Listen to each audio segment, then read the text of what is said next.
Hola amigos, hermanos, bendiciones. Un placer estar con ustedes a través de este canal Palabra de Vida en la Crisis. Un placer inmenso nos da a nosotros compartir una vez más la lección de escuela sabática. Esta vez con un tema muy interesante que se titula Testigos de Cristo como Mesías. La vida de Cristo como Mesías y realmente ver las implicaciones que esto tenía para los discípulos y la gente de Jesús en sus días. De verdad, te invito a que te quedes con nosotros, compartas, le des like, también oren por nosotros, porque la verdad, día a día, compartir la palabra de Dios tal y como Él la dice, se convierte en un desafío. Así que por favor, te invito a que te quedes con nosotros.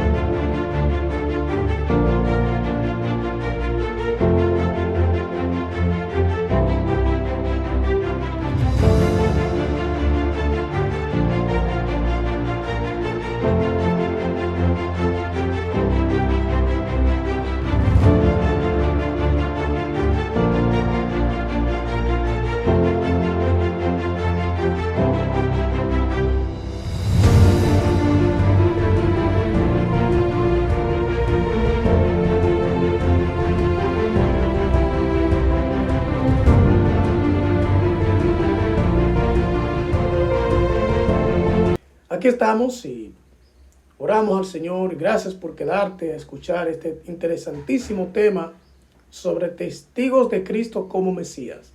Y es la lección de escuela sabática. Sabemos que el corazón de la iglesia radica en un estudio consensuado de la palabra de Dios y a través del folleto de la escuela sabática se nos ofrecen una serie de temas los cuales nosotros podemos profundizar e investigar a la luz de las Escrituras.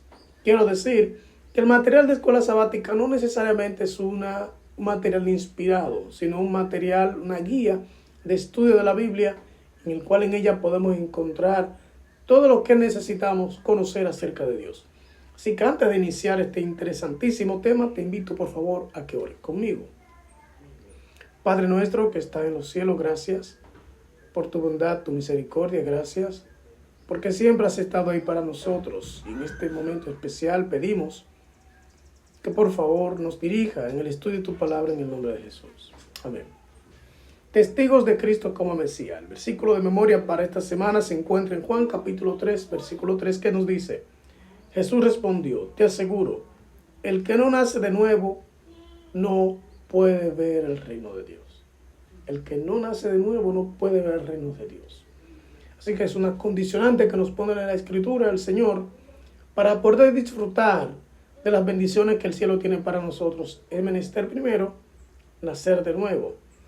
Y testigo de Cristo como Mesías, que es el título de la lección, pues nos ofrece una variante, podría decir, de juicio.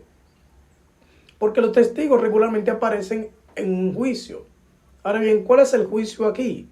Determinar si Cristo era divino o no. Para muchos hoy día inclusive Cristo representa solamente un buen hombre, un buen profeta, alguien que fue enviado del cielo, que hizo buenas obras, o alguien que de algún modo impactó solamente en la vida social de sus días y no más de ahí. Alguien que se ha tomado como una referencia histórica, podría decirse, en el punto de que ha llevado a dividir la historia antes y después de él. Claro, ha sido el único ser en esta tierra que ha tenido esa, vamos a decir, ese renombre de poder dividir la historia en dos partes, antes y después de él. Sin ser un rey, sin ser un gran político, sin ser un dramaturgo, simplemente un hombre que trazó un estilo de vida diferente, una manera de concebir las cosas desde este otro punto de vista. Solo alguien que tiene capacidad divina puede hacer eso. Nadie, humanamente, ni Sócrates, ni Pitágoras, ni ningún otro gran pensador en la historia de este mundo ha logrado lo que nuestro Señor Jesús logró. Y eso solo lo puede hacer alguien que viene de parte de Dios y que también es Dios.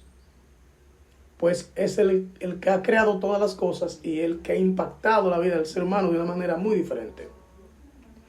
Así que estos testigos de Cristo que vamos a ver durante este estudio confirman su divinidad. No hay duda de que Jesús fue un hombre, alguien que vivió de una manera impecable, alguien de que de algún modo, aunque se quieran trazar dudas o inquietudes que lleven, vamos a decir, a llevar a dudar de su divinidad, es el tema que vamos a estudiar en este momento. Testigos de Cristo, como decía, y vamos inmediatamente a la lección del domingo que habla de el testimonio de Juan el Bautista. En Juan capítulo 1, versículo de 9 al 23, habla de lo que fue la experiencia de Juan en cuanto a este punto de la vida de Jesús como Mesías. Y Juan fue, por así decir, el precursor de este hermoso evangelio, o mejor dicho, del ministerio de Cristo aquí en la tierra. Y en Juan, quiero leer lo siguiente, versículo 19, este es el testimonio de Juan, cuando los judíos enviaron de Jerusalén sacerdotes y levitas para que le preguntasen, ¿tú quién eres? Confesó y no negó, sino confesó, yo no soy el Cristo. Y le preguntaron, ¿qué pues? ¿Eres tú Elías? Dijo, no soy. ¿Eres tú el profeta? Y respondió, no. Le dijeron, pues ¿quién eres? Para que demos respuesta a los que nos enviaron. ¿Qué dice de ti mismo? Dijo, yo soy la voz de uno que clama en el desierto, enderezad el camino del Señor, como dijo el profeta Isaías. Así que he tomado solamente el verso de los versos 19 al 23 para ilustrar esto. ¿Por qué? Porque Juan tenía una preponderancia en la sociedad judía que, vamos a decirlo así, se podría confundir con el Mesías, con el concepto de Mesías que tenía la gente. Y Juan dijo, no, yo no soy, yo solo soy el precursor. Detrás de mí viene otro. Juan 1, capítulo 6, versículo 8, Juan capítulo 1, versículos del 6 al 8 dice, hubo un hombre enviado de Dios, el cual se llamaba Juan. Este vino por testimonio, para que diese testimonio de la luz, a fin de que todos creyesen por él. No era él la luz, sino para que diese testimonio de la luz. Así que los líderes religiosos estaban preocupados de algún modo por saber quién era Juan, si realmente era el Mesías. Y él dijo que no. Pero ¿cuál era la característica que notaron los dirigentes judíos de Juan? Su popularidad. Era su popularidad, la manera en que la gente acudía a él. Y la manera en que él presentaba la verdad era muy distinta a como hasta ese momento se había conocido. Ahora, quiero leer un pensamiento que aparece en la hermana White, lo hace. Dice lo siguiente. Había una gran obra designada para el profeta Juan, pero no había ninguna escuela en la tierra a la cual pudiera asistir. Debía adquirir su conocimiento lejos de las ciudades, en el desierto. Las escrituras del Antiguo Testamento, Dios y la naturaleza que él había creado debían ser sus libros de estudio. Dios estaba capacitando a Juan para su obra de preparar el camino del Señor. Su alimento era simplemente langostas y miel silvestres. Las costumbres y las prácticas de los hombres no debían ser la educación de este hombre. La preocupación por lo mundano no debía afectar en nada la formación de su carácter. Y así fue la formación de Juan. Así fue la manera en que fue educado para ser el precursor del Mesías, no el Mesías. Ahora bien, ¿estuvo Juan en algún momento también confundido? Pues claro que sí. Cuando él fue tomado preso, él envió de sus discípulos a preguntar si realmente Jesús era el que había de venir. Y Jesús simplemente los remitió a la escritura, le dijo, los ciegos ven, los cojos caminan, los enfermos son sanados. O sea, señales que solamente alguien con característica divina podía hacer. Jesús no le envió un mensaje que que lo refiriera a él como un buen hombre, sino los actos que identificaban a Jesús como el Mesías. Lección del lunes, el Cordero de Dios. Juan capítulo 1, versículo 29 al 37. Y aquí vamos a introducir, como terminamos la lección anterior, de que Juan vio algunas cosas especiales y escuchó cuando en el momento del bautismo de Jesús descendió la paloma y se escuchó la voz: este es mi hijo amado en el cual tengo contentamiento. Juan escuchó y fue testigo de la divinidad de Jesús. Ahora bien, esta divinidad no se mostró como algo extraordinario y fuera de lo común, sino como algo sencillo. De manera que el cielo no quiso nunca que se viera a Jesús solo por su poder, sino por su carácter. Y ese poder era el resultado de tener un carácter idóneo, apto para administrar el poder divino. Hay algo que quisiera aquí resaltar en este punto. A veces nosotros queremos administrar las cosas divinas sin tener el carácter adecuado para lo mismo. Dios nunca pondrá en su plenitud el Espíritu Santo en el corazón de aquel que sus aspiraciones son solamente mundanas, seculares. En aquellos que su felicidad depende de tener las cosas de este mundo y que mostrar esas cosas representaría una gloria. Dios nunca mostrará su divinidad a través de aquel que la utilizará en algún momento para granjearse la gloria de este mundo y el estatus de los hombres aquí. Dios no actúa así. Dios no ve las cosas de este modo. ¿Por qué? ¿Qué haríamos nosotros con un poder divino, con nuestra mente totalmente secularizada, donde tener cosas, alcanzar posiciones, representa para muchos de nosotros una exposición de una bendición? Cuando en una vida sencilla, noble y hasta muchas veces en el anonimato, para nosotros es prácticamente imposible ver que en esa condición de vida puede haber una manifestación poderosa del poder divino. Por eso muchas veces nosotros nos confundimos con relación a las bendiciones de Dios y a lo que Él quiere transmitir a través de nosotros, a través de que se vea su gloria, su divinidad a través de nosotros. Así que el Cordero de Dios, que mostraba el Antiguo Testamento, que iba a ser el sacrificio para nuestra salvación. Así que Juan, cuando en el momento del bautismo de Jesús, él dijo: he aquí el Cordero de Dios, el que quita el pecado del mundo.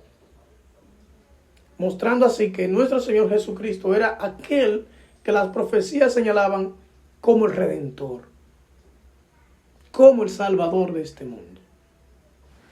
Lección del martes. Los dos discípulos de Juan. Quiero leer en Juan capítulo 1, versículo 36. Dice: y mirando a Jesús, que andaba por allí, dijo uno: he aquí el Cordero de Dios. En Juan capítulo 1, versículo 35 al 39 dice: el siguiente día otra vez estaba Juan y dos de sus discípulos. Mirando a Jesús que andaba por allí, dijo: he aquí el Cordero de Dios. Le oyeron hablar los dos discípulos y siguieron a Jesús. Y volviéndose Jesús, viendo que les seguían, les dijo: ¿qué buscáis? Ellos le dijeron: Rabí, que traducido es maestro, ¿dónde moras? Le dijo: venid y ved. Fueron y vieron dónde moraba y quedaron con él aquel día, porque era como la hora 10. Estos dos discípulos fueron a visitar a Jesús y ver dónde él vivía. Ahora, ¿dónde vivía Jesús? Es la pregunta. En una casa sencilla. De hecho, vivía con su madre, María. La Biblia relata, no introduce a José en ese momento, pues al parecer ya José había muerto. Pero la vida sencilla de Jesús muchas veces contrastaba con esa idea del Mesías, con esa idea de su divinidad. Pues vuelvo y repito, la concepción que había acerca del Mesías era de ese gran libertador que iba a sacar a Israel del yugo romano. Ese que mostraba un poder sobrenatural sobre las cosas, que podía derrotar 1000 soldados, que podía hacer temblar una nación, que hacía que estas cosas fueran tan evidentes que no hubiese duda. Así que quiero leer un pensamiento que aparece aquí del hermano White. Dice lo siguiente: Pedro y Santiago y Juan buscaban todas las oportunidades de ponerse en contacto íntimo con el Maestro y su deseo le fue otorgado. De los dos, la relación de ellos con el Maestro fue la más íntima. Juan solo podía hallar satisfacción en la intimidad aún más estrecha y la obtuvo. ¿Y qué significa la palabra aquí, intimidad? La palabra intimidad no se refiere a una relación, y alguien podría hasta malinterpretarlo, una relación humana íntima sexual. No. Intimidad significa que lo que tú sientes es lo que yo siento, que lo que tú piensas es lo que yo pienso. Por eso cuando decimos que dos somos íntimos, o que hay intimidad, es que los dos estamos en la misma experiencia, en la misma circunstancia, bajo las mismas condiciones. Y quiero que esto quede bien claro, porque tristemente solamente vemos intimidad desde un punto de vista, cuando la intimidad tiene otros aspectos que son más profundos que lo que regularmente nosotros vemos. Así que estos dos discípulos querían intimidar con Jesús y fueron a su casa a ver cómo vivía el Maestro, ¿no? Muy interesante. Lección del miércoles. Felipe y Natanael. Aquí aparecen dos discípulos que en su conversación con Jesús da a notar muchas cosas. Y ojalá pudiéramos tratarlo todo, pero no hay mucho que podamos abarcar por tema de tiempo. Juan 1, 43 al 46 dice: el siguiente día quiso ir Jesús a Galilea y halló a Felipe y le dijo: sígueme. Y Felipe era de Betsaida, la ciudad de Andrés y Pedro. Felipe halló a Natanael y le dijo: hemos hallado a aquel de quien escribió Moisés en la ley, así como los profetas, a Jesús, el hijo de José de Nazaret. Natanael le dijo: ¿de Nazaret puede salir algo bueno? Felipe le dijo: ven y ve. Algo que hay que notar aquí con respecto a Felipe y Natanael es que eran estudiosos de las Escrituras. Eran estudiosos de las Escrituras y ese estudio de las Escrituras fue recompensado con la identificación propiamente del Mesías. Ellos no lo identificaron por un milagro, no lo identificaron por una señal extraordinaria, lo identificaron por el medio que el cielo quería que fuera identificado el Mesías, por la palabra. Ahora, ¿cómo identificamos nosotros las bendiciones de Dios? ¿Con lo externo o con la palabra? Es la palabra la que nos autoriza, es la palabra la que nos lleva a ver realmente que se está manifestando el Señor, o realmente qué es lo que nos lleva a creer, ¿no? Así que estos versículos nos hablan bastante de eso. Ahora vamos a ver los siguientes textos, que son del 47 al 51, donde Jesús comienza a hablar. Dice: cuando Jesús vio a Natanael que se le acercaba, le dijo: he aquí un verdadero israelita en quien no hay engaño. Le dijo Natanael: ¿de dónde me conoces? Respondió Jesús y le dijo: antes que Felipe te llamara, cuando estaba debajo de la higuera, te vi. Respondió Natanael y le dijo: Rabí, tú eres el Hijo de Dios, tú eres el Rey de Israel. Respondió Jesús y le dijo: ¿por qué te dije que te vi debajo de la higuera, crees? Cosas mayores que estas verás. Le dijo: de cierto os digo, que de aquí en adelante veréis el cielo abierto y los ángeles de Dios que suben y descienden sobre el Hijo del Hombre. Ahora Jesús comienza una conversación profunda con Natanael. Perdón. Primero diciendo algo interesante de Natanael, que no había engaño en él. Si era un muchacho sincero, honesto, en cuanto a los conceptos espirituales que tenía. Y Jesús le profetiza, le dice realmente algo que nadie más podía decirle. Dice Jesús: yo te vi cuando estudiaba las Escrituras, cuando tú investigabas acerca de mí, cuando tú indagabas sobre las cosas que debías conocer. Y Natanael es un ejemplo de lo que debemos ser nosotros en estos últimos días. El escudriñar las Escrituras para ver el tiempo en el que estamos y la manifestación de la divinidad de nuestro Señor es lo que deberíamos estar haciendo hoy día. Lección del jueves: el testimonio de Nicodemo. Y es de aquí donde se extrae el texto de memoria. Nicodemo era miembro del Sanedrín, un hombre muy respetado dentro de ese grupo social, religioso, y él quería conocer realmente quién era Jesús. Quería saber. ¿Y cómo se convierte Nicodemo entonces en este testigo de la divinidad de Cristo? Por la conversación que aparece en el libro de Juan capítulo 3, versículo del 1 al 21. Es ahí donde Jesús habla claramente acerca de su misión, a qué vino, de lo que él deseaba desempeñar aquí en la tierra. Le esclareció el pensamiento a alguien que de algún modo también había sido maestro de Israel. Y le esclareció con puntos y señales hasta la característica necesaria para que pudiera identificar ese reino espiritual. Le dijo: si tú no naces de nuevo, no puedes ver el reino. Y mirando la concepción que tenía Nicodemo aún de las cosas espirituales, no podía entender al principio de lo que Jesús le estaba conversando. Pues Nicodemo fue para ver cosas seculares, mas sin embargo el Señor le mostró cosas espirituales profundas. Pues tristemente la religión judía se había convertido en una religión secularizada totalmente, que había puesto su mirada solamente en las cosas de este mundo y no la había colocado en las cosas espirituales. Pero todo aquel que pudo tener un contacto profundo con nuestro Señor pudo ver realmente hacia dónde debería dirigir la mirada. Gracias al Señor, Nicodemo pudo entender esto y luego más adelante se convirtió en uno de los estandartes del Evangelio. Que tú y yo también nos convertamos en estos testigos que necesita el cielo hoy día, de compartir el Evangelio de un Salvador resucitado que está en el cielo y que muy pronto va a venir. Dios te bendiga, Dios te guarde.